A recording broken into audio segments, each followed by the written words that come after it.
नमस्कार. आजच्या आपल्या पार्टी स्नॅक सिरीज एपिसोड 4मध्ये मी बनवलेले आहेत चीझी मिनी पोटॅटो बाईट्स. तर कढईमध्ये आपण हे बाईट्स बनवणार आहोत.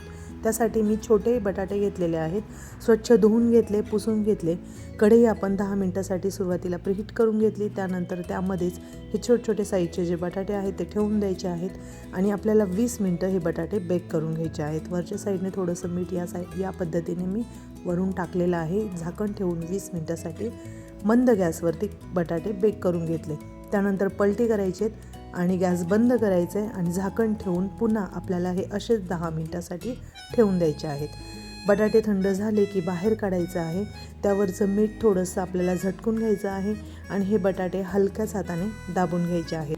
आता यामध्ये आपल्याला भाज्या घालायच्या आहेत. तर त्यासाठी मी इथे बारीक चिरलेलं गाजर घेतलेलं आहे, ढोबळी मिरची घेतलेली आहे आणि मक्याचे कणीस मी सोलून घेतलेले आहेत दाणे, ते यामध्ये घातलेलं आहे. सिझनिंगसाठी मी इथे ओरिगॅनो घातलेला आहे.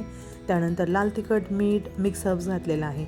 मिक्स करून घ्यायचं हे सर्व आणि आपण जे बटाटे दाबून घेतलेत त्यावरती हे ठेवून द्यायचं आहे.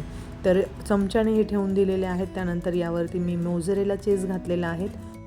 कढई पुन्हा एकदा गरम करायला ठेवलेली आहे. आपलं हे रेडी झालं की कढईमध्ये आपण पुन्हा एकदा एक स्टँड ठेवायचं आहे, त्यावरती प्लेट ठेवायचं आहे आणि प्लेटवरती आपलं तयार झालेलं हे पोटॅटो बाईट्स पुन्हा एकदा बेक करायला ठेवून द्यायचं आहे. ठेवल्यानंतर झाकण ठेवायचं आहे वरून आणि आता 10 मिनटासाठी आपल्याला हे बेक करायचं आहे. कढईमध्ये हे 10 मिनटासाठी मी बेक केलं. एअर फ्रायरमध्ये देखील मी काही बाईट्स बेक करून घेतले. तर एअर फ्रायरमध्ये मी 7 मिनटं हे बेक करून घेतलेलं आहे.